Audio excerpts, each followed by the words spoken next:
وأشهد أن لا إله إلا الله وحده لا شريك له وأشهد أن محمدا عبده ورسوله صلى الله على نبينا محمد وآله وصحبه وسلم أما بعد فإن خير الحديث كتاب الله وخير الهدي هدي محمد صلى الله عليه وسلم وشر الأمور محدثاتها وكل محدثة بدعة وكل بدعة ضلالة وكل ضلالة في النار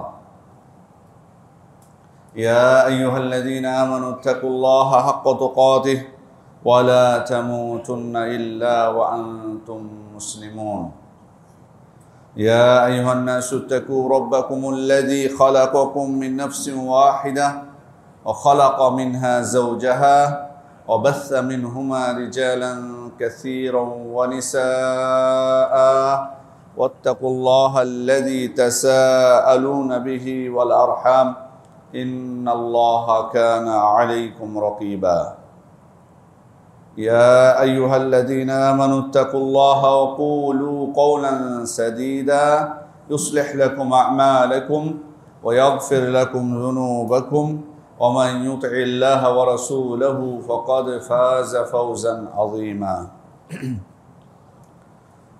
সমস্ত প্রশংসা আল্লাহ রাব্বুল আলামিনের জন্য। দরুদ ও তাসলিম বর্ষিত হোক প্রিয় নবী, শ্রেষ্ঠ নবী, মহানবী মুহাম্মদুর রাসূলুল্লাহ সাল্লাল্লাহু আলাইহি ওয়াসাল্লামের উপর। মহান আল্লাহ তাআলা পবিত্র কুরআনে তার রাসূলকে বলছেন, আরাআইতা মান ইত্তাখাযা ইলাহাহু হাওয়া, আপনি কি তাকে দেখেননি যে তার হাওয়াকে মাবুদ হিসেবে গ্রহণ করেছে। আল্লাহ রাসূল সাল্লাল্লাহু আলাইহি ওয়াসাল্লামকে আল্লাহ তাআলা বলছেন যে আপনি কি তাকে দেখেননি যে তার হাওয়াকে মাবুদ হিসেবে গ্রহণ করেছে, ইলাহ হিসেবে গ্রহণ করেছে। আল্লাহ তাআলা এই যে হাওয়ার কথা বললেন, যে হাওয়াকে মাবুদ হিসেবে গ্রহণ করেছে, তার মানে মানুষের মধ্যে একটা শ্রেণী আছে যারা হাওয়ার ইবাদত করে থাকে। কিন্তু আসলে হাওয়াটা কি, এ বিষয়ে হাওয়ার শাব্দিক অর্থ হলো খেয়াল খুশি, প্রবৃত্তি, কুপ্রবৃত্তি, ইচ্ছা আকাঙ্ক্ষা, কামনা বাসনা।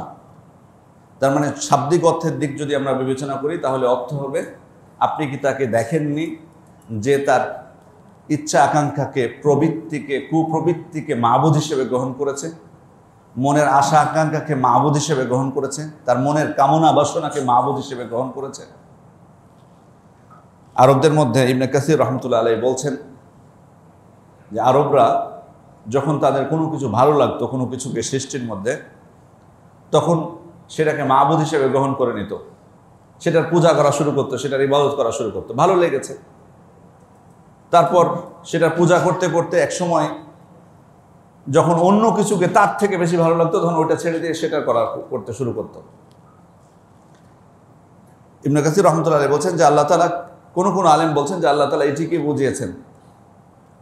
আবার কেউ কেউ এমনও আছে যে কোনো কিছুকে ভাল লাগলে সেটাকে তার জীবনের মানহাজ হিসেবে, মাযহাব হিসেবে, তার চলার নীতি হিসেবে মানে গ্রহণ করে নেয়। এটাকে বলা হয় হাওয়া। স্বাভাবিকভাবে যেহেতু ইবাদতের কথা আসছে, আল্লাহ তাআলা বলছেন ইবাদত করে, তাহলে এখানে আমাদের আরো বেশি বোঝার চেষ্টা করা উচিত যে আসলে ইবাদত কিভাবে করবে মানুষ, তার ইচ্ছা আকাঙ্ক্ষার, তার প্রবৃত্তির, তার কামনা বাসনার, তার মনের ইচ্ছার। ইবাদত আসলে হাওয়া বা কুপ্রবৃত্তিটা এটা কিন্তু আকৃতি বিশিষ্ট বাহ্যিক কোনো বস্তু না যে মানুষ সেটার সামনে যে সিজদা করবে অথবা সেটার সামনে যে রুকু করবে, এটা তো আসলে সম্ভব না। যদিও আমরা ইবাদত বলতে এটুকুই বুঝি অনেক সময়, কিন্তু আসলে তো সেটা তেমন না। তাহলে কি অর্থ দাঁড়াবে? যেমন উদাহরণস্বরূপ আমরা বলতে পারি, আল্লাহ রাসূল সাল্লাল্লাহু আলাইহি ওয়াসাল্লাম হাদিসের মধ্যে বলছেন, তাইসা আব্দুদ দিনার, তাইসা আব্দুদ দিরহাম, তাইসা আব্দুল খামিসা। দিনারের গোলাম যারা, তারা লাঞ্ছিত হোক, ধ্বংস হোক। দিরহামের যারা গোলাম তারা ধ্বংস হোক। দামি চাদর বা শালের গোলাম যারা, দাস যারা, তারা ধ্বংস হোক।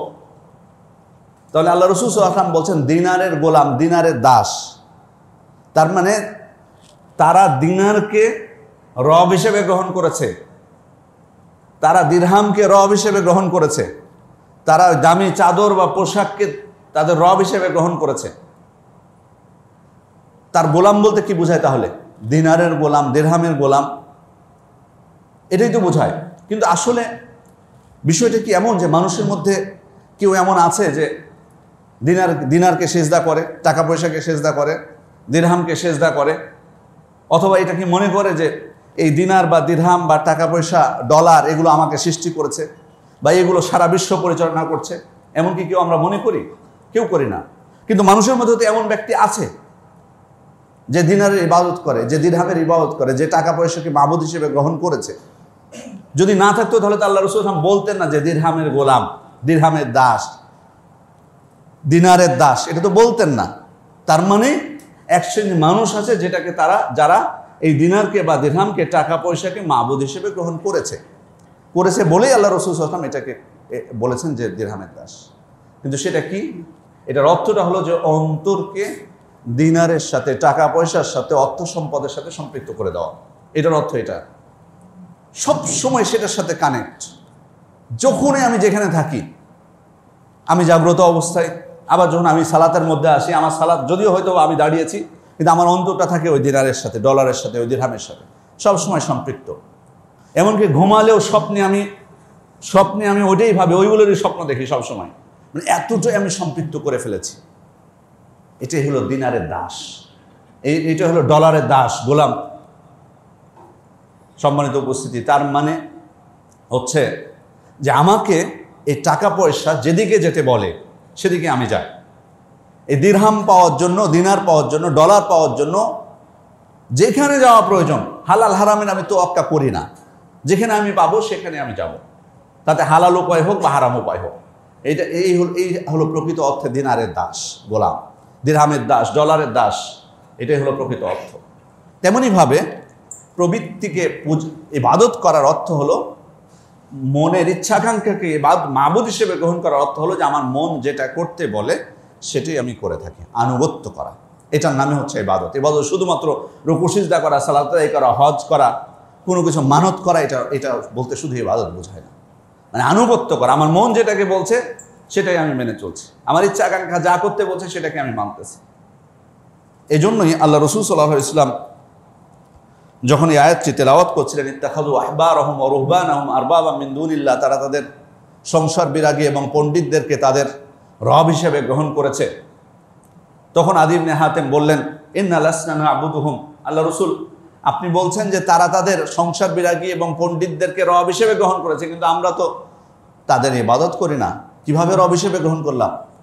যদি রব হিসেবে গ্রহণ করতেন তাদেরকে, আমাদের নেতাদেরকে, তাহলে তো আমরা তাদের ইবাদত করতাম, কিন্তু আমরা তো তাদের ইবাদত করি না। তখন আল্লাহ রাসূল সাল্লাল্লাহু আলাইহি ওয়াসাল্লাম তাকে বলছেন, যখন তোমাদের এই সংসার বিরাগী বা পণ্ডিতরা কোনো কিছুকে হারাম করে দেয়, আলাইসা ইউহাররিমুনা মা আহাল্লাল্লাহু ফাতুহাররিমুনা, যখন তারা আল্লাহ তাআলা যা হালাল করেছেন সেটাকে যখন তারা হারাম করে দেয়, তোমরাও তাদের মতো করে সেগুলোকে হারাম করে দাও না? তখন বলছেন যে হ্যাঁ, এটা আমরা করি। আল্লাহ রাসূল সাল্লাল্লাহু আলাইহি ওয়াসাল্লাম আবার জিজ্ঞেস করছেন, আলাইসা ইউহিল্লুনা মা হারামাল্লাহু ফাতুহিল্লুনা, অর্থাৎ আল্লাহ তাআলা যেটাকে হারাম করেছেন, তোমাদের পণ্ডিতরা যখন সেটাকে, আল্লাহ তাআলা যেটাকে হারাম করেছেন, তোমাদের পণ্ডিতরা যখন সেটাকে হারাম করে দেয়, তোমরাও সেটাকে হারাম করে দাও। আল্লাহ তাআলা যা হারাম করেছেন, তোমাদের পণ্ডিতরা যখন সেটাকে হালাল করে দেয়, তোমরাও সেটাকে হালাল করে দাও না? বলে যে আমরা এটা করি। তখন আল্লাহ রাসূল সাল্লাল্লাহু আলাইহি ওয়াসাল্লাম বলছেন, ফাতিলকা ইবাদাতুহুম, এটাই তাদের ইবাদত করা হলো। মানে তোমাদের পণ্ডিতরা যেটা বলছে সেটাই শুনতেছো। আল্লাহ তাআলা কি বলেছেন, আল্লাহ তাআলা কি করেছেন, কি বিধান দিয়েছেন, সেটা তোমাদের দেখার বিষয় না। আল্লাহ তাআলার বিধানকে তোমাদের পণ্ডিতরা যখন পরিবর্তন করে ফেলছে, তোমাদের পণ্ডিতরা হ্যাঁ বললে তোমরা হ্যাঁ বলো, তারা না বললে তোমরাও না বলো। এটাই তো তাদের ইবাদত করা হলো, এটাকেই তাদের রব হিসেবে গ্রহণ করা হলো। অর্থাৎ শরীয়তে কি আছে সেটা যাচাই বাছাই নয়। সম্মানিত উপস্থিতি, এই জন্য অন্ধ আনুগত্য যেটা, সেটাই কিন্তু আসলে বলা হয় ইবাদত। আর এখানে যখন মানুষ তার মন যেটা চাচ্ছে, তার ইচ্ছা আকাঙ্ক্ষা যেটা চাচ্ছে, কামনা বাসনা যেটা হচ্ছে, সেটাই যখন করবে, তার মানে সে সেটারই আনুগত্য করলো, মানে সেটার ইবাদতই করলো, সেটাকে মাবুদ হিসেবে গ্রহণ করলো। মারাত্মক বিষয়। তাহলে আমাদের সতর্ক হওয়া উচিত, বা একবার চিন্তা করা উচিত যে আমরাও তো আমাদের জীবনে তাহলে অনেক সময় আমাদের মন যেটা চায় সেটাই তো করি। তাহলে কি আমরা সেটাকে মাবুদ হিসেবে গ্রহণ করেছি? তাহলে কি সেটা শিরক হচ্ছে? এই প্রশ্নটা কিন্তু আমাদের অনেক ভাইরা এই জিনিসটা নিয়ে আসেন, যে আমি তো প্রবৃত্তির অনুসরণ করে ফেলছি, আমার মন যেটা চাচ্ছে সেটা তো করে ফেলতেছি, তাহলে যদি এটাকে ইবাদতই হয় তাহলে এটাকে আল্লাহর সাথে শিরক হলো না? দেখুন এটা একটা সূক্ষ্ম মাসআলা।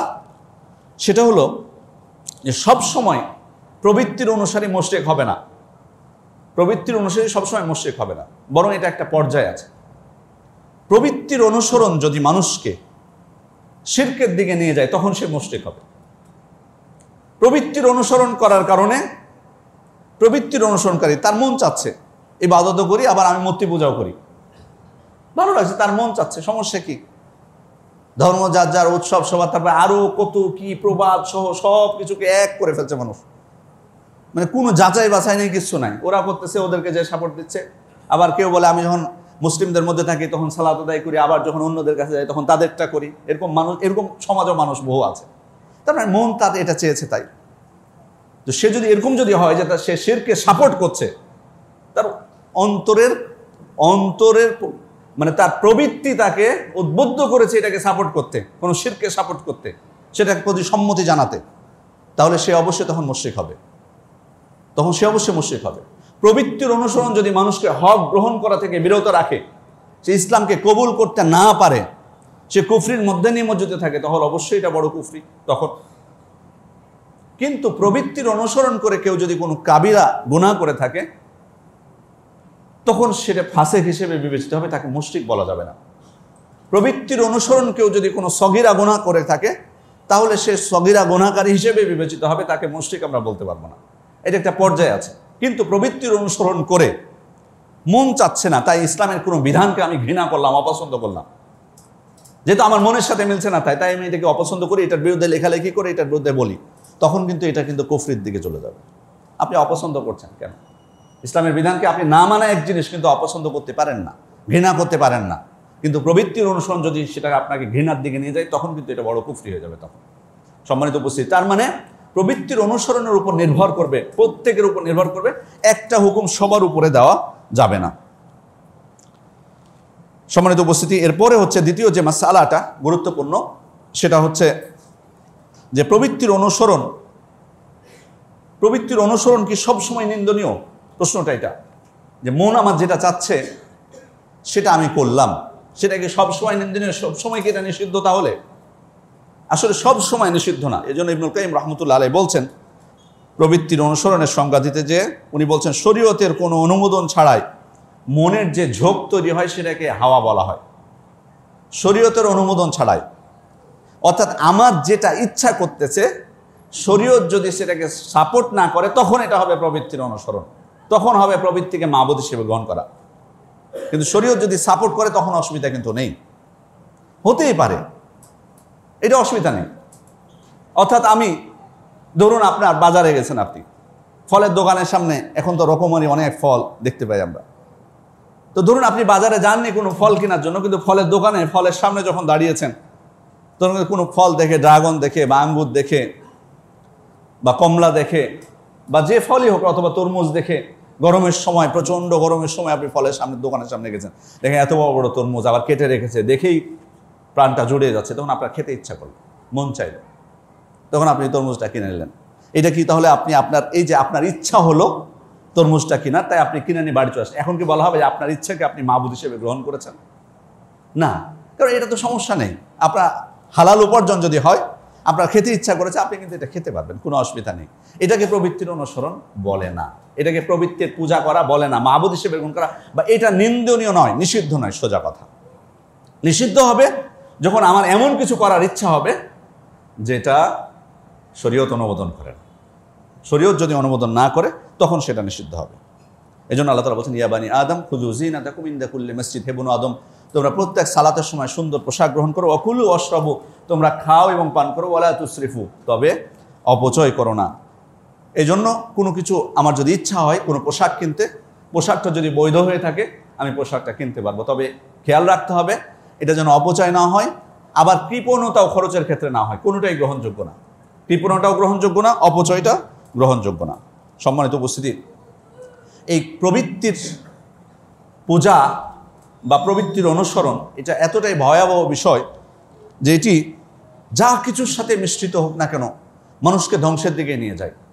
যেমন জ্ঞান অর্জনের ক্ষেত্রে প্রবৃত্তির অনুসরণ যদি জ্ঞান অর্জনের সাথে সম্পৃক্ত হয় তাহলে এটা কিন্তু মানুষকে অহংকারের দিকে নিয়ে যায়, অহংকারের দিকে নিয়ে চলে যায়।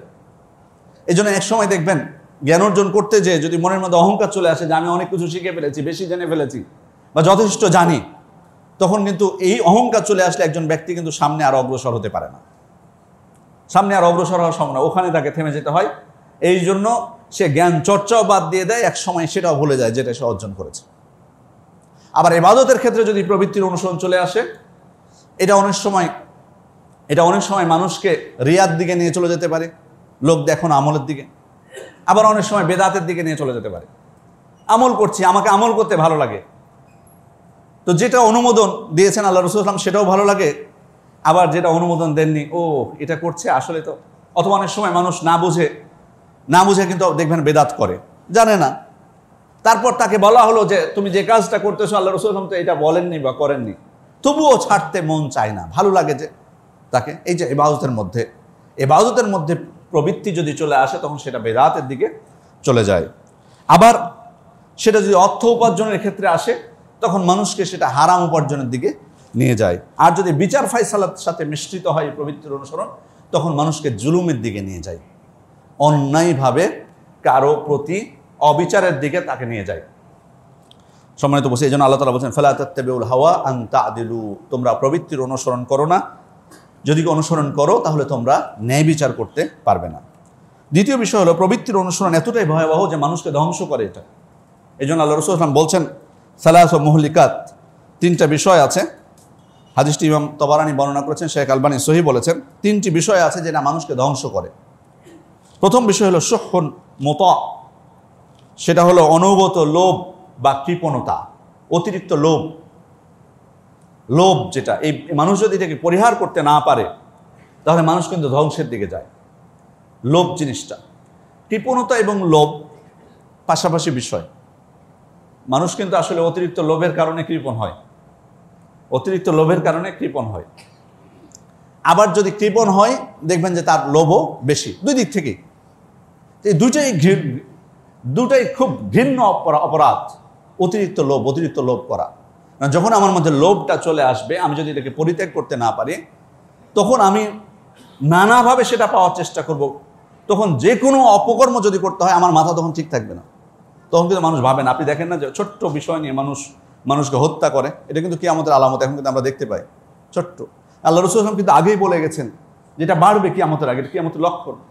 মানুষ জানবে না যে হত্যা করবে, সেও জানবে না যে কেন হত্যা করলো, আর যাকে করা হবে সেও জানবে না, এতটাই বাড়বে। এবং এখন কিন্তু এগুলো দেখতে পান, একটা হত্যা তদন্ত করতে যে অনেক সময় ইচ্ছা থাকলে অনেক সময় ইচ্ছা থাকে না, যারা তদন্ত করে তাদের খুব বেশি তারা সিরিয়াসলি নেয় না অনেক কিছু, আবার নিলেও অনেক সময় ক্লু খুঁজে পায় না, বুঝতে পারে না, কারণ ছোট্ট ঘটনাকে কেন্দ্র করে হয়েছে। সম্মানিত উপস্থিতি, তাহলে অতিরিক্ত লোভ। দ্বিতীয় হচ্ছে হাওয়া মুত্তাবা, অনুসৃত প্রবৃত্তি, যে প্রবৃত্তির অনুসরণ করা হয়, এটি মুখ্য বিষয়। তাহলে কেউ যদি প্রবৃত্তির অনুসরণ করে সে এটা তাকে ধ্বংসের দিকে নিয়ে যাবে। 3 নম্বর হচ্ছে ওয়াইয়াজাবুল মারই বিরাইহি, নিজের মত নিয়ে অহংকার করা, এটাও মানুষকে ধ্বংসের দিকে নিয়ে যায়। মানুষ যখন নিজের মতকে নিয়ে অহংকার করে, অর্থাৎ মনে করে যে সে যেটা বুঝতেছে সেটাই রাইট, সেটাই ঠিক, হতে পারে আসলে সবার কিন্তু বুঝ একরকম না। হতে পারে যে আপনি যে কোনো বিষয়ে হয়তো কোনো একটা মতামত দিয়েছেন, আপনার মতামত চাওয়া হলো, আপনি যে মত দিলেন দেখলেন যে সেটাই ঠিক আছে। দ্বিতীয় নাম্বারে আপনার একটা পরামর্শ চাওয়া হলো, আপনি যে মত দিলেন সেটাও ঠিক আছে। তৃতীয় নাম্বারে যে আপনার ব্যাস ভালোই দেখা যাচ্ছে যে আপনি যে মতটা দিচ্ছেন সেটাই কার্যকর হচ্ছে।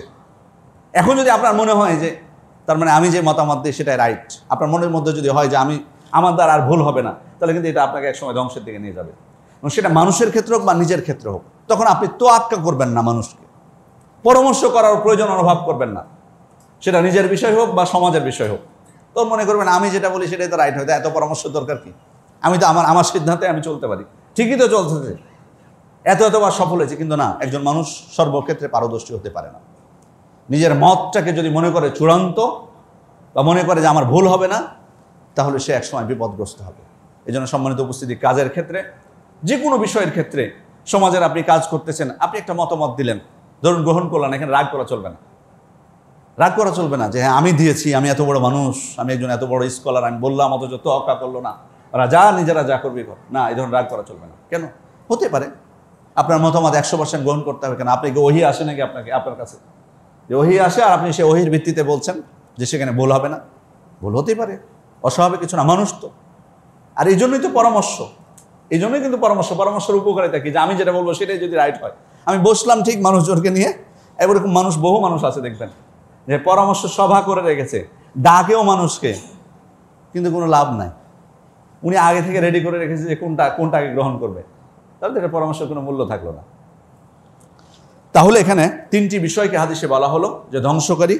একটা হলো লোভ, প্রবৃত্তি এবং নিজের মত নিয়ে অহংকার করা। তৃতীয় নাম্বার হচ্ছে যে এই প্রবৃত্তির অনুসরণ মানুষকে সঠিক বুঝ থেকে বিরত রাখে।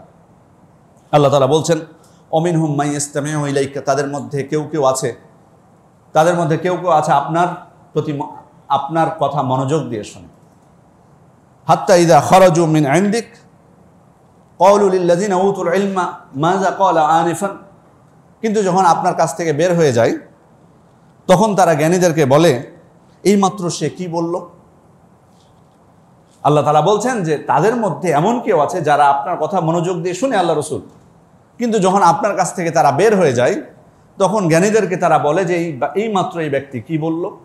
আল্লাহ তাআলা বলছেন উলাইকাল্লাযিনা তাবা আল্লাহু আলা কুলুবিহিম, আল্লাহ তাআলা তাদের অন্তরে মোহর মেরে দিয়েছেন। ওয়াত্তাবাউ হাওয়াহুম, আর তারা তাদের প্রবৃত্তির অনুসরণ করেছে। প্রবৃত্তির অনুসারে যারা, তারা প্রথমটা ভালো ছিল, মনোযোগ দিয়ে কথা শুনেছে, মনোযোগ দিয়ে কথা শোনার পরও বুঝতে পারেনি বাধাটা কোথায়। আমি যদি কারো কথা মনোযোগ দিয়ে শুনি, টিচারের কথা মনোযোগ দিয়ে শুনি, তাহলে তো আমার বোঝার কথা, কিন্তু বোঝার ক্ষেত্রে সে বুঝতে পারেনি। কেন বুঝতে পারেনি? কারণ সে আসলে প্রবৃত্তির অনুসারী, এই কারণে সে বুঝতে পারেনি। সুন্দরভাবে আপনাকে ডেকে বলা হলো, আপনাকে একটা মাসালা আমি সুন্দরভাবে বুঝিয়ে দিলাম। এরকম বহু মানুষ আছে, আপনি কিন্তু দেখতে পাবেন যে শুধু আল্লাহ রাসূল সাল্লাল্লাহু আলাইহি ওয়াসাল্লামের সমাজের যারা কাফের ছিল তারা কিন্তু না, এই সমাজেও কিন্তু এরকম বহু মানুষ আছে।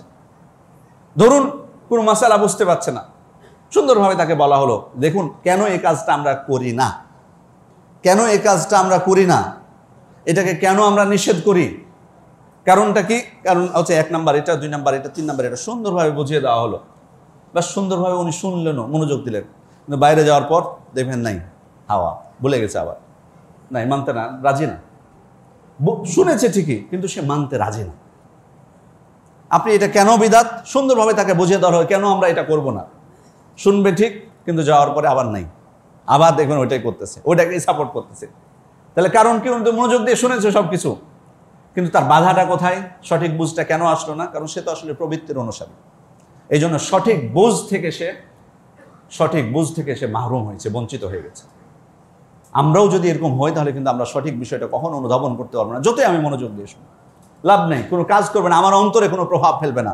যতই আমি মনোযোগ দিয়ে শুনি, আমার অন্তরে প্রভাব পড়বে না। হেদায়েতের মালিক আল্লাহ তাআলা। এই জন্য সম্মানিত উপস্থিতি, আল্লাহ যদি কারো অন্তরে মোহর মেরে দেন, সে হেদায়েত প্রাপ্ত হবে না, যতই আপনি তাকে সুন্দরভাবে বোঝান। শুধু আপনি না, যদি সৌদি আরবের বড় বড় আলেমদেরকে নিয়ে এসে বোঝান, তবুও সে বুঝবে না, কারণ তার অন্তরে মোহর মারা। তাহলে এটা বড় শাস্তি। কেউ যদি প্রবৃত্তির অনুসারী হয়, সে সঠিক বিষয়টা অনুধাবন থেকে সে বঞ্চিত হয়। চতুর্থ নাম্বার হচ্ছে পথভ্রষ্ট হয় সে। আল্লাহ তাআলা বলছেন ইয়া দাউদ ইন্না জাআলনাকা খলিফাতান ফিল আরদ, হে দাউদ আমি আপনাকে এই জমিনে প্রতিনিধি করেছি। ফাহকুম বাইনান নাসি বিল হক, অতএব আপনি মানুষের মধ্যে ন্যায় বিচার করবেন। ওয়ালা তাত্তাবিল হাওয়া ফায়ুদিল্লাকা আন সাবিলিল্লাহ, আপনি প্রবৃত্তির অনুসরণ করবেন না, কারণ প্রবৃত্তির অনুসরণ করলে সেটা আপনাকে আল্লাহর পথ থেকে বিচ্যুত করে দিবে। তার মানে প্রবৃত্তির অনুসরণ মানুষকে সঠিক পথ থেকে, আল্লাহর দেওয়া পথ থেকে বিচ্যুত করে। সম্মানিত উপস্থিতি, এরপরে একটা বিষয়, গুরুত্বপূর্ণ মূলনীতি, সেটা হলো আল্লাহ তাআলা পবিত্র কোরআনে সেটা বলেছেন অরব্বুকা ইয়াখলুকু মা ইয়াশা ওয়া ইয়াখতার, আপনার রব যা ইচ্ছা তিনি সৃষ্টি করেন এবং যা ইচ্ছা তিনি পছন্দ করেন, মনোনীত করেন, বাছাই করেন। আল্লাহ তাআলা হচ্ছেন আমাদের রব, তিনি সব কিছু সৃষ্টিকর্তা। তিনি কি সৃষ্টি করবেন, কি করবেন না, এটা তার বিষয়। এটা আমার আপনার বিষয় না। এটা আল্লাহ তাআলা যা ইচ্ছা তা তিনি সৃষ্টি করেছেন, এটা আমাদের ইচ্ছা অনুযায়ী কিছু করেননি। কিন্তু আমরা ইচ্ছা করেছি যে এটা হোক, মোটরসাইকেল হোক বা এটা হোক, সে কারণে যেটা আবিষ্কার হয়েছে এটা কিন্তু না, আল্লাহ তাআলার ইচ্ছাই হয়েছে সব কিছু। পৃথিবীতে যা কিছু আছে সব কিছু আল্লাহ তাআলার ইচ্ছাই হয়েছে, তার ইচ্ছাতেই সব কিছু হয়। অরব্বুকা ইয়াখলুকু মা ইয়াশা, আপনার রব যা ইচ্ছা তাই সৃষ্টি করেন, এটা আমাদের উপর নির্ভর করে না, আপনার আপত্তি করার কিছু নেই। আল্লাহ তাআলা কেন এটা করলেন? ওয়া ইয়াখতার, তিনি পছন্দ করেন, মনোনীত করেন, তিনি ঠিক করেন। এই যে বিধান তিনি দিয়েছেন এটা তিনি ঠিক করেছেন। সব কিছু আমরা সহ গোটা পৃথিবী তার সৃষ্টি, তিনি সব কিছু যেহেতু পরিচালনা করছেন, দিয়েছেন সব কিছু তার পক্ষ থেকে যেহেতু এসছে, এটা তার ইচ্ছাতেই হবে। তিনি বিধান দিয়েছেন, তিনি যেটা বিধান দিয়েছেন এটা তার ইচ্ছায় দিয়েছেন। এখানে আমার আপনার কিছু করার নেই, আমার আপনার আপত্তি করারও কোনো সুযোগ নাই এখানে। তিনি সৃষ্টি করেছেন, তিনি যেহেতু আমাদেরকে পরিচালনা করেন, সব কিছু তিনি দিয়েছেন, তার পরিচালনা আমরা পরিচালিত হচ্ছি, বিধায় আমাদের এখানে আপত্তি করার কোনো সুযোগ নেই। যে আল্লাহ তাআলা আছে না, মানুষ অনেক সময় কেন এই বিধান দিলেন, মুসলিমদের মধ্যে অনেকে আমাদের দিন পালন করে এরকম অনেক অনেক ভাই বোনেরাও এরকম কথা বলে অনেক বিধানের ক্ষেত্রে, মানে আপত্তির সুরে কথা, কেন আল্লাহ এটা করলেন, কেন এই বিধান দেওয়া হলো। উদাহরণস্বরূপ বলি, যেমন যেমন অনেক অনেক অনেক বন্ধের আপত্তি, 4টা বিবাহের অনুমতি কেন দেওয়া হয়েছে। এরকম দিনদার বোনেরাও কিন্তু অনেক সময় এমন কথা বলেন যেটা কুফরির দিকে নিয়ে চলে যেতে পারে। আমি শুধু এটার কথা বলি, আমরাও বলি, আমি শুধু বোনদেরকে দায়ী করছি না তাই বলে, আমরাও বলি, আমাদের ছেলেদের মধ্যে আমার অনেক আছে বলি, কিন্তু আল্লাহ তাআলার বিধান নিয়ে আপত্তি করার কোনো সুযোগ নেই, সেখানে প্রশ্ন তোলার কোনো সুযোগ নেই। তিনি সব কিছু দিয়েছেন, তিনি সব থেকে কোনটা বেশি হিকমতপূর্ণ, কোনটা সব থেকে ন্যায় বিচার মানুষের জন্য, কোনটা বেশি মানুষের সাথে মানুষ গ্রহণ করতে পারে, মানুষের জন্য কল্যাণকর, সেটা তিনি সব থেকে বেশি জানেন, আমি আপনি জানি না। আমরা অনেক সময় জীবনের ক্ষেত্রে অনেক মনে করি একটা সময় যে জিনিসটা আমার জন্য ভালো, পরে মনে হয় না যে না এটা ভালো ছিল না। আসলে আমাদের সংকীর্ণতা আছে, কিন্তু আল্লাহ তাআলা তিনি হাকিম, তিনি সব কিছু জানেন, তিনি সূক্ষ্মভাবে প্রত্যেকটা বিধান দিয়েছেন। এই বিশ্বাসও কিন্তু আমার থাকতে হবে। এটার নাম কিন্তু ইসলাম। ইসলাম অত শান্তি শান্তি শান্তি শান্তি করে যে আজকে ইসলাম সম্পর্কে বুঝি না আমরা কিছু।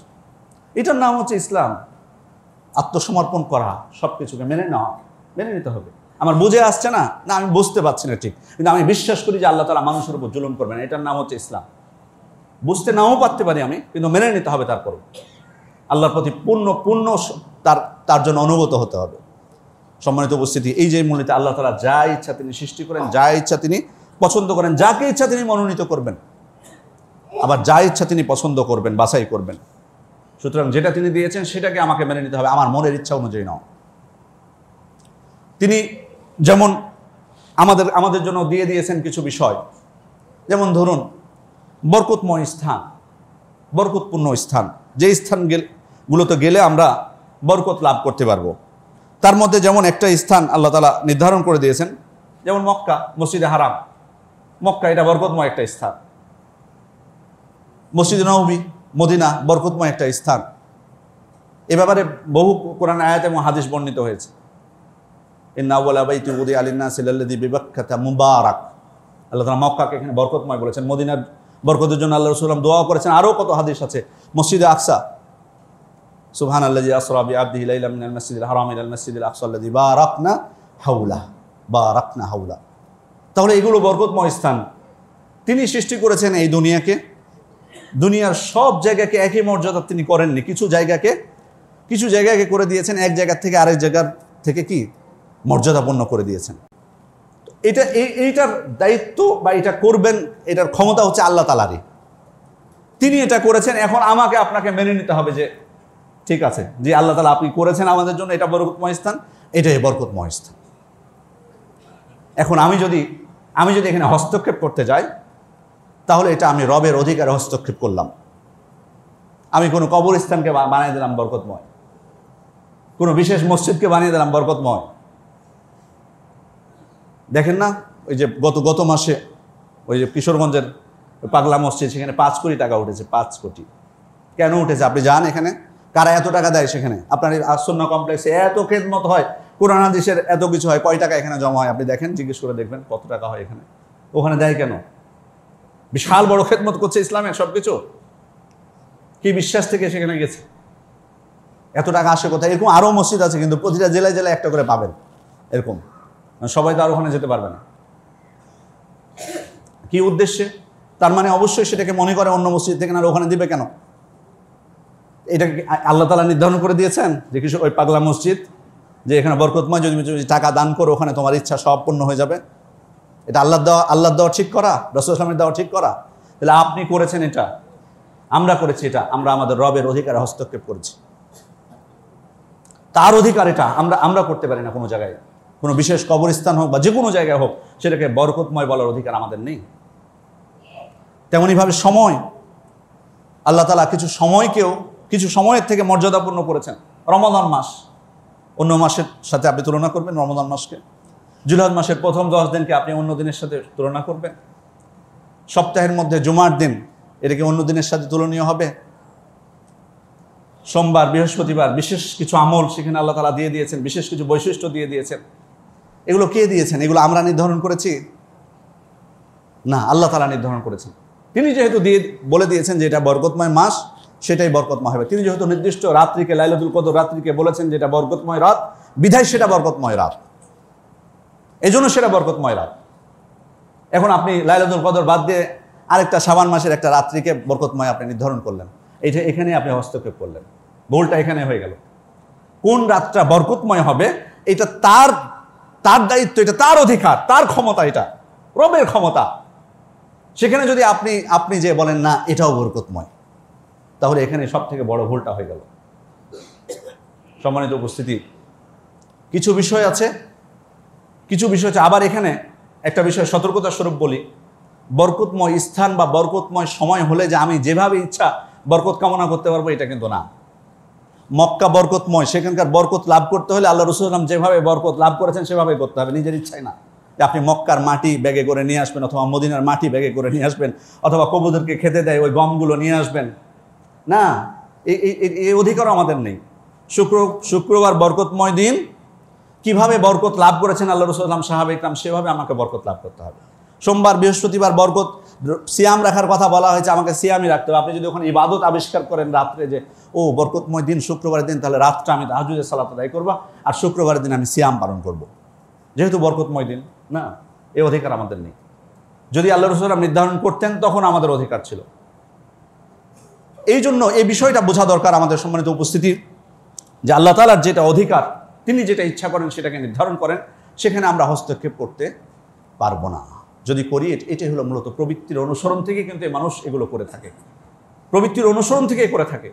তিনি আমাদেরকে যেটা ক্ষমতা দিয়েছেন সেটা আমরা পারবো। আবার আপনি জুমার সালাত পড়ে যে কি খাবেন? কেউ তো আসলে সবাই যে একরকম খাবার খাবো কি আমরা? বাসায় যে সবাইকে একই খাবার খাবো? ভাত খাবো আমরা, কিন্তু ভাতের সাথে কেউ হয়তো গোশত খেতে পারে, কেউ হয়তো মাছ খেতে পারে, কেউ হয়তো সবজি খেতে পারে, কেউ বা বিরিয়ানি খাবে, কেউ গ্রিল খেতে পারে, মানে এখানে কেউ চাপাচাপি আমার বলার উপায় নাই, না দুপুরে এটাই খেতে হবে আজকে জুমার দিন সবাইকে। আল্লাহ তাআলা কি বাধ্য করেছেন আমাদেরকে কোনো খাবার খেতে? নির্দিষ্ট চাপিয়ে দিয়েছেন জুমার দিন, জুমার সালাতের পরে খাবার খাওয়া? চাপিয়ে যেহেতু দেননি, এখানে আমি আমার ইচ্ছা, তিনি আমাকে ক্ষমতা দিয়েছেন এখানে বাছাই করার। সমস্যা নেই। আমাদের মধ্যে অনেকে বলতে পারে না আমি আজকে খাবোই না, আমি আজকে ফল খেয়ে থাকবো। আল্লাহ তাআলা কিছুই বলবেন না আমাদেরকে যে তুমি জুমার দিন কেন ফল খেয়ে থেকেছিলা, বিরিয়ানি খাওনি, গোশত কিনোনি কেন, বলবেন না এটা। কারণ তিনি আমাদেরকে এটা ক্ষমতা দিয়েছেন। এটা যেটাই দিয়েছেন সেটা আমি করতে পারবো।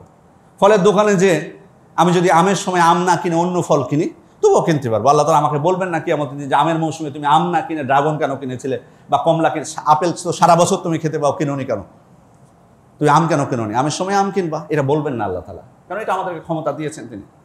সুতরাং সম্মানিত উপস্থিতি, যেটা আমাদেরকে অধিকার দিয়েছেন সেই অধিকারটুকুই আমরা পালন করতে পারবো। যেটা আল্লাহর অধিকার, সেখানে হস্তক্ষেপ করার কোনো অধিকার নেই। এই বিষয়টা, এই মূলনীতিটা যেন আমরা ভুলে না যাই। আল্লাহ তাআলা বলছেন ইয়াত্তাবিউনা ইল্লা যান ওয়া মা তাহওয়াল আনফুস, তারা শুধুমাত্র তাদের ধারণার অনুসরণ করে থাকে এবং তাদের প্রবৃত্তি যেটা বলে।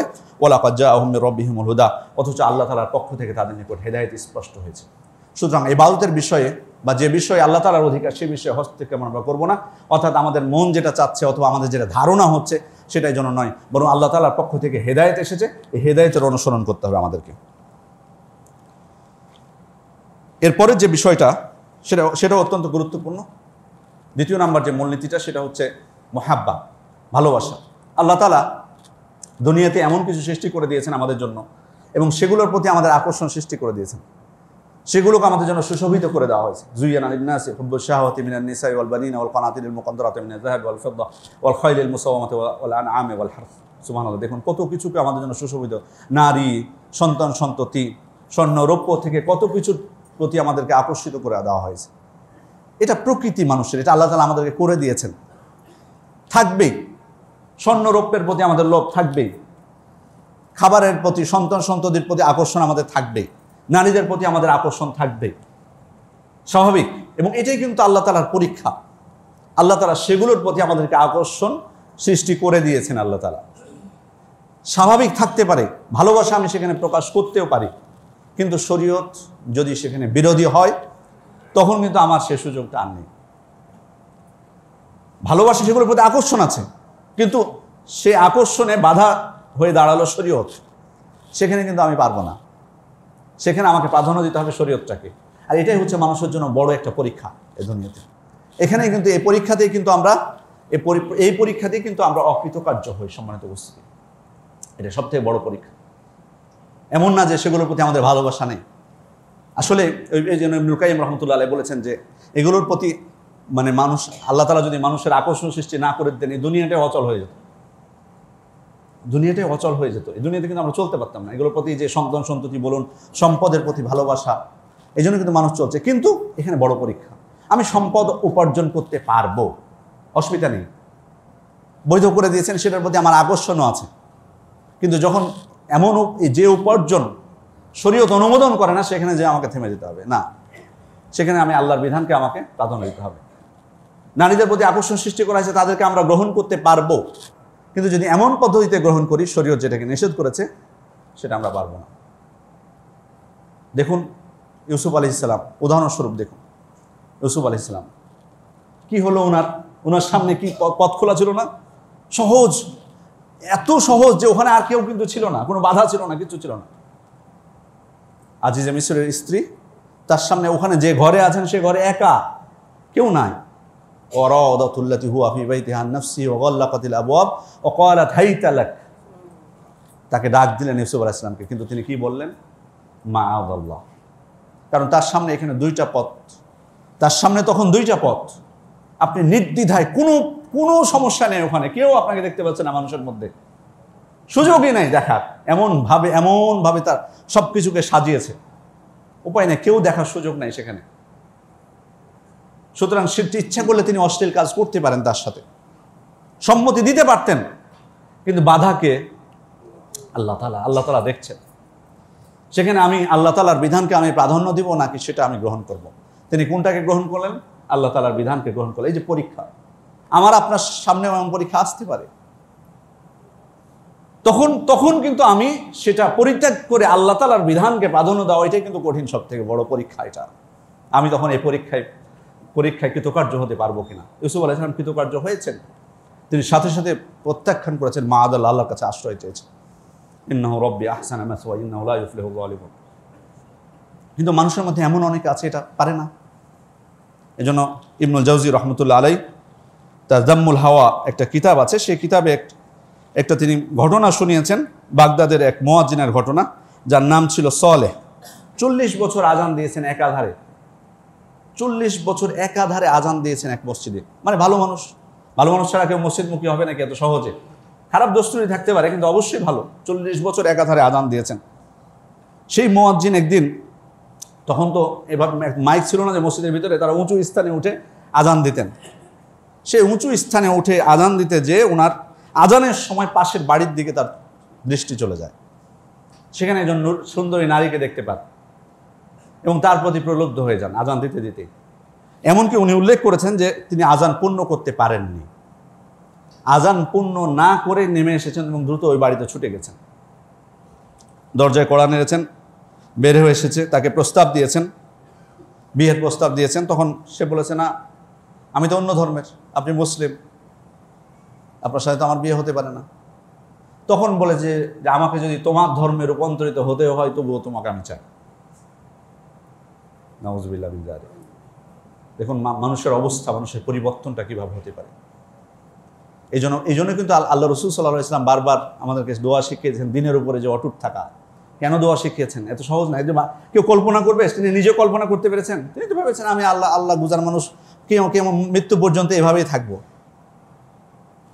তো বলেছে যে তুমি হয়তো আমাকে পাওয়ার জন্য করতেছো, আমাকে যখন পেয়ে যাবা তখন আবার তোমার ধর্মে তুমি ফিরে যাবে। আমি প্রমাণ চাই তোমার কাছে প্রমাণ চাই যে তুমি ধর্ম ত্যাগ করেছো। তোমার এই জন্য প্রমাণস্বরূপ তোমাকে মদ পান করতে হবে এবং শুকরের গোশত খেতে হবে। সেটাও সে রাজি, মদ পান করেছে, শুকরের গোশত খেয়েছে।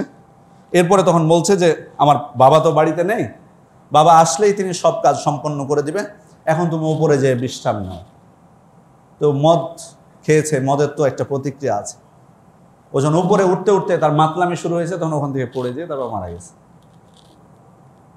গেছে। এবার চতুর্দিকে খবর ছড়িয়ে পড়লো, আসল ঘটনা মানুষ জেনে গেল, মুসলিমরা সবাই জেনে গেল।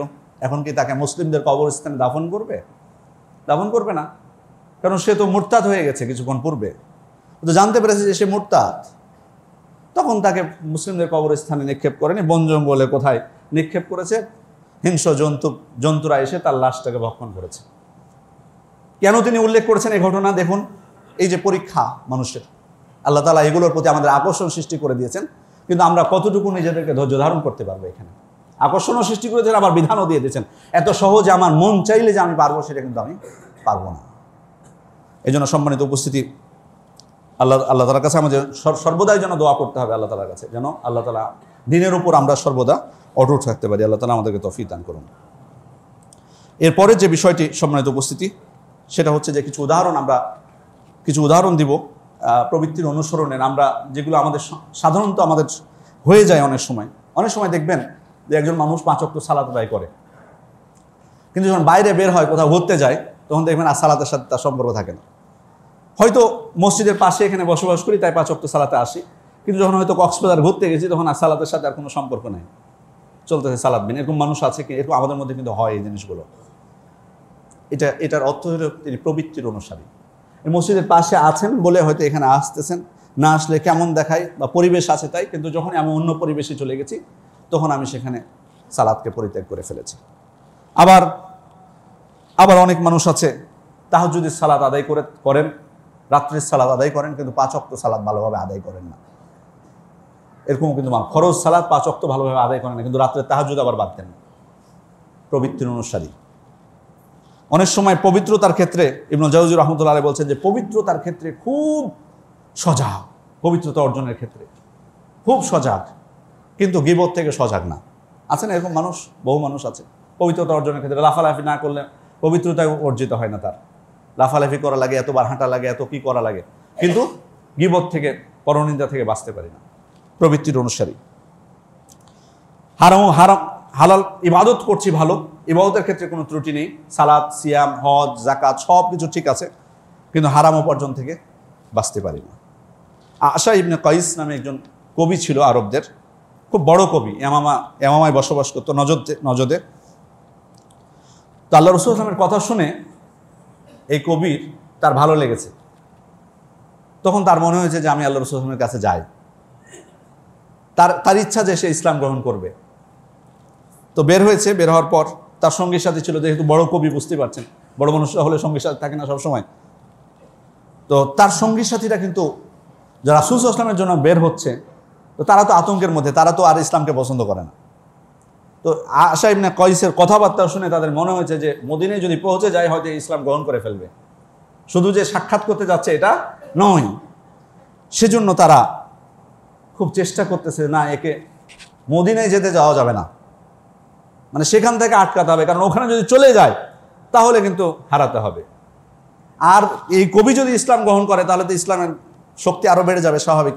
এক হাসান বিন সাবিতকেই তো ওরা সহ্য করতে পারত না, তাকে মোকাবেলা করার শক্তি ছিল না। তো এরকম যদি একজন বড় কবি আশা ইবনে কাইসের মতো কবি পেয়ে যায় মুসলিমরা, তাহলে তো তাদের শক্তি আরো বেড়ে গেল। না, একে যেভাবে হোক বাধা দিতে হবে। তখন তারা তাকে বলছে, ইয়া আশা দীনুকা ওয়া দীনু আবাইকা খায়রুন লাকা, আশা তোমার এবং তোমার বাপদাদাদের দিনই তো তোমার জন্য ভালো, এটাই তো উত্তম দিন বা ধর্ম, যেটা তোমরা অনুসরণ করে থাকো। তখন আশা তাদেরকে উত্তর দিচ্ছে, বাল দীনুহু খায়রুন ওয়া আকওয়াম, না, বরং মুহাম্মদ সাল্লাল্লাহু আলাইহি ওয়াসাল্লামের দিনই হচ্ছে সবথেকে উত্তম এবং সেটাই সঠিক। এবার আবার বলছে, ইয়া আশা ইন্নাহু ইউহাররিমুজ জিনা, আশা তুমি কি জানো যে মুহাম্মদ সাল্লাল্লাহু আলাইহি ওয়াসাল্লাম কিন্তু জেনাকে হারাম বলে। তখন উত্তরে বলছে, আনা শেখুন কবির ওমা আলী ফিন নিসা মিন হাজা। সমস্যা কি, আমি তো বৃদ্ধ হয়ে গেছি, আমার নারীর কোনো দরকার নাই, ওই সব বলে আমাকে বোঝাতে পারবে না, এইসব বলে আমাকে আটকাতে পারবে না। তার বলছে, ইয়া আশা ইন্নাহু ইউহারিমুল খামর, তুমি জানো মুহাম্মদ সাল্লাল্লাহু আলাইহি ওয়াসাল্লাম মদকে হারাম বলে, তুমি কিন্তু ইসলামে যদি প্রবেশ করো তাহলে কিন্তু মদ আর খেতে পাবা না। বলছে সমস্যা নেই, মদ তো মানুষের মস্তিষ্ককেও বিকৃত করে, এটাও আমার প্রয়োজন নাই। যখন কোনো কিছুতেই তাকে পারছে না, তখন বলল যে তোমাকে আমরা 100 উট উপহার দিতে চাই, শর্ত হলো তোমাকে মদিনা যাওয়া থেকে বিরত থাকতে হবে। তো সে সম্পদের প্রতি ছিল লোভী। তখন হচ্ছে যে এটার ক্ষেত্রে চিন্তা করা যেতে পারে, এটার ক্ষেত্রে চিন্তা করা যেতে পারে। ঠিক আছে, তারপর রাজি হয়ে গেল। তারপর 100 উট পাওয়ার পর সেখান থেকেই সে বাড়ি ফেরার পথে, তারপরে বাড়ি পৌঁছার আগে সে মারা যায়, উট থেকে পড়ে তার নিহত হয়, তারপর মারা যায়, তারপর আহত হয়, তারপর মারা যায় সে। তাহলে দেখুন মানুষ প্রবৃত্তির অনুসরণ মানুষকে কিভাবে দিন থেকে বিরত রাখতে পারে। দেখুন তার কিন্তু ইচ্ছা ছিল, সব কিছু ছিল, অনেক যুক্তি বুদ্ধি বহুত কিছু করেছে তাকে দিন থেকে ফেরানোর জন্য, কিছুই করতে পারেনি, কিন্তু সম্পদের কাছে যে ধরা হয়েছে। এরকম আমাদের মধ্যেও কিন্তু আছে, সব কিছুতে যে আমরা সাড়া দিই যেগুলো, সেটা কিন্তু না, কিন্তু দেখা যাবে যে একটাতে সমস্যা আছে, তখন সেখানেই কিন্তু মানুষ তার দিনকে হারায়। এজন্য আমাদের সর্বাধিক সতর্কতা অবলম্বন করতে হবে। সবশেষে যে জিনিসটা আমি বলবো সেটা হচ্ছে কিভাবে আমরা নিজেদেরকে প্রবৃত্তির অনুসরণ থেকে রক্ষা করতে পারি। প্রথম বিষয় হলো, দুনিয়াতে বসবাসের ক্ষেত্রে আমাদেরকে প্রথম যে জিনিসটা মনে রাখতে হবে যে আমাদের পরিণতি, আমাদের কিয়ামত যখন হবে আমাদের পরিণতিটা কি হবে, এটা যদি আমরা ভাবতে পারি, অনুধাবন করতে পারি, তাহলে প্রবৃত্তির অনুসরণ থেকে সম্মানিত উপস্থিতি আমরা নিজেদেরকে রক্ষা করতে পারবো। কিয়ামতের পর আমাদের প্রতিদান দেওয়া হবে, সে প্রতিদানটা কি, এ বিষয়ে যদি আমাদের চিন্তা হতো, বা কত ভয়ঙ্কর বা কত আনন্দদায়ক, জান্নাতের সুখ, জান্নাতের নেয়ামত আমাদের জন্য কত আনন্দদায়ক, বা জাহান্নামের শাস্তি কত ভয়ঙ্কর, এই জিনিসটা উপলব্ধি যদি করতে পারি, তাহলে প্রবৃত্তির অনুসরণ থেকে আমরা নিজেদেরকে রক্ষা করতে পারবো। যেন সহিহ মুসলিমের বর্ণনা, আল্লাহ রাসূল সাল্লাল্লাহু আলাইহি ওয়াসাল্লাম বলছেন, ইউতাবিআন আমি আহলিদ দুনিয়া মিম্মান তাবিআ হাওয়াহু, দুনিয়ার মধ্যে সব থেকে যাকে নেয়ামত বেশি দেওয়া হয়েছে এমন একজন ব্যক্তিকে কিয়ামতের দিন নিয়ে আসা হবে এবং জাহান্নামে দেওয়া হবে। জাহান্নামে দেওয়ার পর ফায়ুগমাসু ফিহা গামসাতান ওয়াহিদা, একবার শুধু চুবানো হবে জাহান্নামে। তারপর তাকে জিজ্ঞেস করা হবে, ইবনা আদম হাল মাররা বিকা নাঈমুন কত, হে বনু আদম তুমি কি কোনো নিয়ামত পেয়েছিলা দুনিয়াতে? তখন হাল রাআইতা নাঈমান কত, কোনো নিয়ামত দেখেছো দুনিয়াতে? তখন সে বলবে, লা ইয়া রব, না আল্লাহ, আমি কোনো নিয়ামত দুনিয়াতে পাইনি। অথচ আল্লাহ রাসূল সাল্লাল্লাহু আলাইহি ওয়াসাল্লাম বলছেন সব থেকে বেশি নিয়ামত প্রাপ্ত হয়েছে দুনিয়াতে এমন ব্যক্তি, জাহান্নামে রাখা হবে তা না, একবার শুধু এক মুহূর্ত শুধু তাকে ঢোকানো হবে, এক মুহূর্ত একবার চুবানো হবে। শুধু চুবানো বিষয়টা কিন্তু ভাষাটা আমরা বুঝি সবাই, যে কতক্ষণ চুবিয়ে উঠে নিয়ে তাকে জিজ্ঞেস করা হবে যে তুমি দুনিয়াতে কোনো নিয়ামত, ভালো সুখ কোনো কিছু দেখেছো কিনা কোনোদিন? তো বলবেন না, আমি কোনো সুখ দেখিনি। কেন? কারণ ও ভুলে গেছে। মানে কতটা যে কঠিন জাহান্নামের শাস্তিটা, যে এক মুহূর্ত একবার চুবানোর কারণে সব দুনিয়া সব কিছু সে ভুলে গেছে, আর মনে নাই।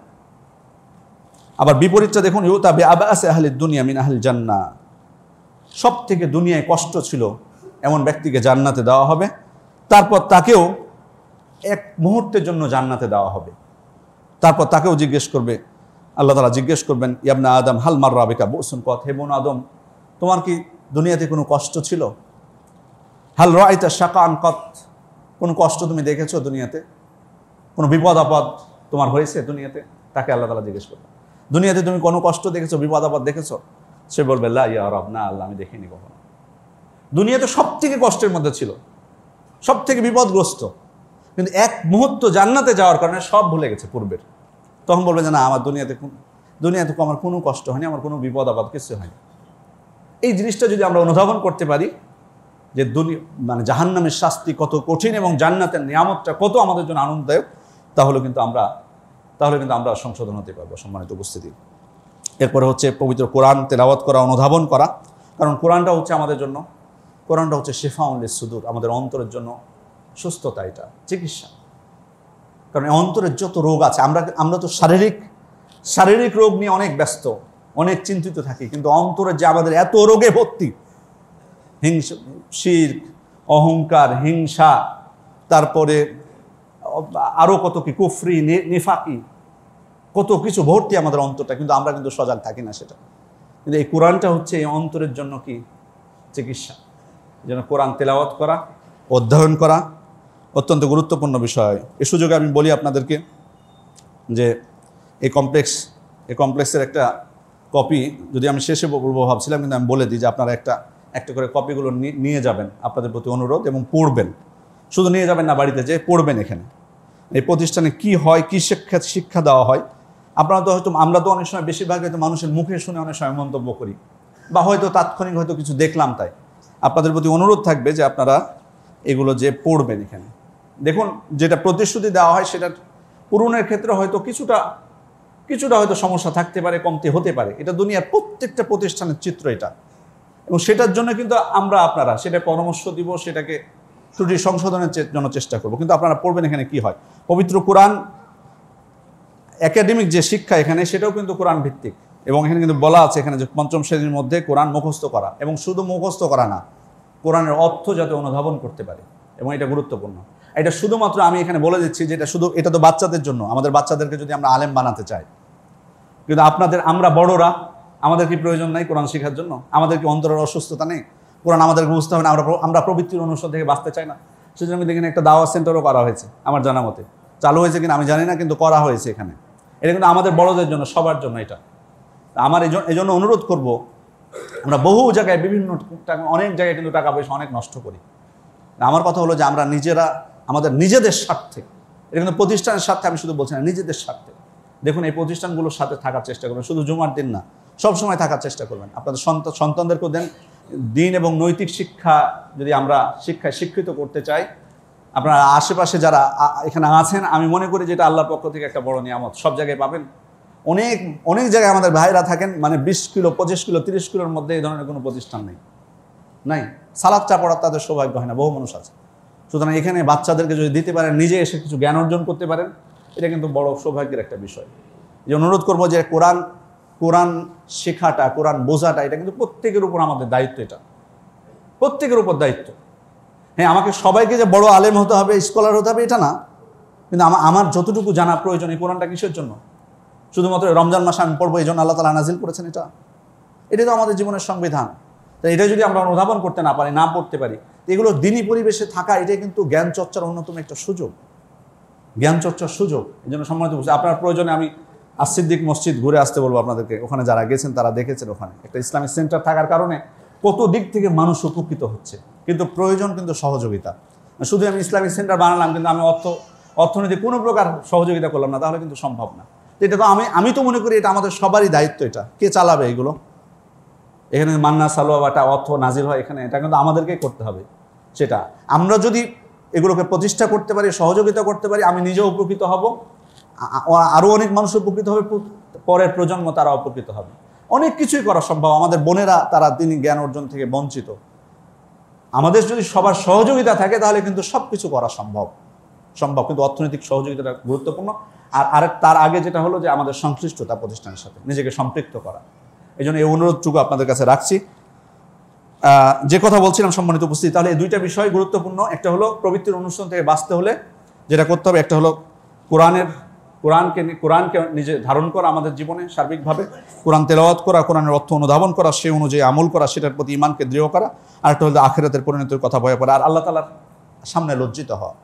কারণ হচ্ছে কি, কারণ এই জিনিসটা কিন্তু আমাদের সব থেকে বড় বিষয়। আমরা কিন্তু অনেক পাপ, আপনি দেখবেন যে অনেক মানুষ, আমি নিজেও দেখেছি, হয়তো আমি হেঁটে যাচ্ছি, পরিচিত মানুষ হয়তো ধূমপান করছে, দেখে কিন্তু অনেক সময় ফেলে দেয়, আমাদেরকে দেখে অনেক সময় ফেলে দেয়। আবার অনেকে খুব কৌশল চালাক, ফেল না, কিন্তু এমনভাবে ভাব নেয় মনে হয় যে ফেলে দিয়েছে, কিন্তু লুকিয়ে রাখে, মানে ছাড়তে পারে না এত সহজে। যেটাই হোক না কেন ফেলে দিয়ে ধরুন ফেলে দেয় আমাদেরকে দেখে। তা আমাকে দেখে যদি আপনি লজ্জা পান, আমি একজন সাধারণ মানুষ, আল্লাহর একজন সাধারণ সৃষ্টি, দিয়ে আপনার ওটা ফেলে দিতে পারেন, তা আল্লাহ তো সবসময় দেখতেছেন, আল্লাহ তো সবসময় দেখছে। তাকে দেখে লজ্জা হয় না? আমি তো আপনাকে কিছুই দিইনি, আমার থেকে আপনি কোনো উপকারই পাননি, কিছু দিনই আপনাকে। আর যিনি আপনাকে প্রতিটা মুহূর্তে আপনার তার শত হাজার নিয়ামত আপনি ভোগ করছেন, তার শত নিয়ামত ভোগ করছেন, আমার কাছ থেকে তো আপনি কি পেয়েছেন? তাহলে তার সামনে কেন আমাদের লজ্জা হয় না? এই জিনিসটা যদি আমরা লজ্জা পেতাম আল্লাহ তাআলার সামনে, তাহলে কিন্তু এইগুলো থেকে নিজেদেরকে বাঁচাতে পারতাম। আল্লাহ তাআলার কাছে দোয়া করি। আর একটা বিষয়, প্রচেষ্টা ব্যক্তিগত। দেখুন, এটাই কিন্তু আমাদের দুনিয়াতে যে জিনিসটা কিছুক্ষণ আগেই বলেছি, যে আল্লাহ তাআলা আমাদেরকে তার বিধান দিয়ে দিয়েছেন, নবী রাসূল পাঠিয়েছেন, তার কিতাব দিয়েছেন, শরীয়ত স্পষ্ট করে দিয়েছেন, আবার কিছু বিষয় আমাদের সামনে দিয়ে দিয়েছেন, শয়তানকে, ইবলিসকেও সৃষ্টি করেছেন। মানে এগুলো আমাদেরকে পরীক্ষার জন্য, এটা কিন্তু আসলে এই দুনিয়াটা হলো আমাদের জন্য পরীক্ষা। কিভাবে আমি আল্লাহর বিধান এগুলোকে সবগুলোকে এদের সাথে যুদ্ধ করে, মনের সাথে যুদ্ধ করে কিভাবে বিজয়ী হব। মন কিন্তু আমাকে বলবেই, জুমার দিন এত মুসল্লি হয়, জুমার দিন এত মুসল্লি হয়, তাহলে ফজরের জামাতে মুসল্লি হয় না কেন? ধরুন যে দূরত্বটুকু নিয়ে জুমার সালাতে এত মুসল্লি হয়, ধরুন অন্য ওয়াক্তে না হয় আমরা বাইরে থাকি, অন্য দিন আমরা বাইরে থাকি না হয় বুঝলাম, কিন্তু আশপাশের মানুষ সবাই কি চলে আসে অন্য ওয়াক্তগুলোতে? ফজরের সময় কি আসে? ফজরের সময় কয়জন মুসল্লি হয়? কিন্তু কেন আসি না? আমরা কি ইসলামকে অপছন্দ করি? সালাদকে কি অপছন্দ করি? যারা আসি না তাদেরকে জিজ্ঞেস করলেও কিন্তু আমরা বলে দেবো সালাতের কত ফজিলত এবং কত উপকার, কত হিকমত, সব কিছু বলে দেবো, কিন্তু আসি না কেন? কারণ আমাদের মন সাপোর্ট করে না, তাই আমাদের প্রবৃত্তি সাপোর্ট করে না। মন বলে না, ঘুমাও, সমস্যা কি, অন্য অক্ত তো তুমি পড়ো, বহুত কিছু হতে পারে। এখানেই কিন্তু এই মনের সাথে যুদ্ধ করা, এটা সব থেকে বড় বিষয়, এটাই সব থেকে বড় বিষয়। সম্মানিত উপস্থিতি, এই জন্য আসুন আমরা নিজেদেরকে পরিবর্তন করি আল্লাহ তাআলার জন্য, আর নিজেদের স্বার্থে, নিজেদের প্রয়োজনে, অন্য কারো প্রয়োজনে নয়। সুতরাং আমি যদি দিন পালন করি আমি উপকৃত হব, খারাপ কাজ থেকে যদি বিরত থাকি আমি নিজে উপকৃত হব, মানুষের বিষয় না। এই জন্য আল্লাহ তাআলার কাছে দোয়া করি আল্লাহ তাআলা আমাদেরকে যাতে কুপ্রবৃত্তির অনুসরণ থেকে আমাদেরকে রক্ষা করেন, প্রবৃত্তির অনুসারী হওয়া থেকে আল্লাহ আমাদেরকে রক্ষা করেন, এবং তারই একমাত্র শুধুমাত্র একনিষ্ঠভাবে তার ইবাদত করার তৌফিক দান করেন। আমিন। বারাকাল্লাহু লানা ওয়া লাকুম ফিল কুরআনিল মাজিদ ওয়া নাফা'নি ওয়া ইয়াকুম বিমা ফীহি ওয়া ফিস সুন্নাতিল মুস্তামিন আলাইহি ওয়া যিকরিল হাকীম। আকুলু মা তাসমাউন ওয়া আস্তাগফিরুল্লাহ লি ওয়া লাকুম ওয়া লিজামিল মুসলিমিনা মিন কুল্লি যামবিন ফাস্তাগফিরুহু ওয়া তুবু ইলাইহি ইন্নাহু হুয়াত তাওয়াবুর রহিম।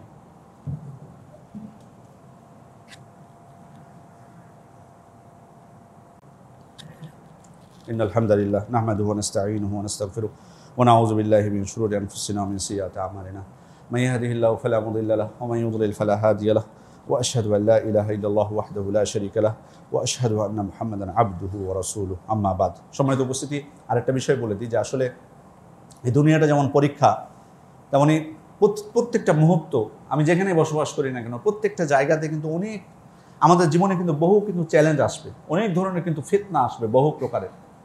সেই ফিতনাগুলোর সময়ে আসলে সঠিক ব্যবহারটা করাটা, এটা সব থেকে বড় বিষয়। আমরা অনেক সময় আমরা মানে অনেক কিছু দেখে একটা জিনিস সবসময় মনে রাখতে হবে যে এই দুনিয়াতে অনেক ফিতনা সৃষ্টি হবে, একটার পর একটা ফিতনা কিন্তু আসতে থাকবে। একটা ফিতনা চলে গেলে আরেকটা ফিতনা এসে উপস্থিত হবে। সেই মুহূর্তগুলোতে আমাকে সঠিক সিদ্ধান্ত নেওয়া, এটা গুরুত্বপূর্ণ বিষয়। আর এই জন্য কিন্তু আসলে জ্ঞান অর্জনের প্রয়োজন।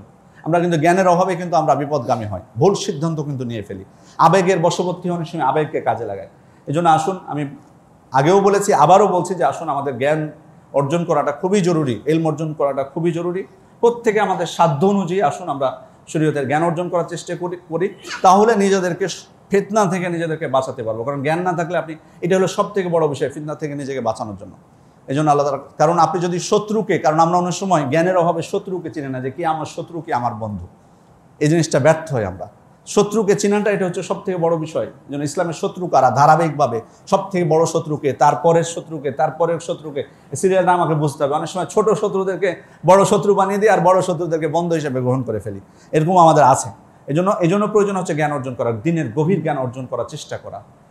আল্লাহ তাআলা আমাদেরকে তৌফিক দান করুন। ইন্নাল্লাহা ওয়া মালাইকাতুহু ইউসাল্লুনা আলান নবী ইয়া আইয়ুহাল্লাযীনা আমানু সাল্লু আলাইহি ওয়া সাল্লিমু তাসলিমা। ওয়া ক্বালা সাল্লাল্লাহু আলাইহি ওয়াসাল্লাম মান সাল্লা আলাইহি সালাতান সাল্লাল্লাহু আলাইহি আশরা। আল্লাহুম্মা সাল্লি আলা মুহাম্মাদ ওয়া আলা আলি মুহাম্মাদ কামা সাল্লাইতা আলা ইব্রাহিম ওয়া আলা আলি ইব্রাহিম ইন্নাকা হামিদুম মাজিদ। আল্লাহুম্মা বারিক আলা মুহাম্মাদ ওয়া আলা আলি মুহাম্মাদ কামা বারাকতা আলা ইব্রাহিম ওয়া আলা আলি ইব্রাহিম ইন্নাকা হামিদুম মাজিদ। আল্লাহুম্মা আনিল খুলাফায়ে রাশিদিন ওয়া আইম্মাতিল মাহদিন আবি বকর ওয়া ওমর ওয়া উসমান ওয়া আলী ওয়া আন সাইরি আসহাবিন নাবিয়্যিন ওয়া তাবিঈন ওয়া মান তাবি'আহুম বিইহসানিন ইলা ইয়াউমিদ্দিন।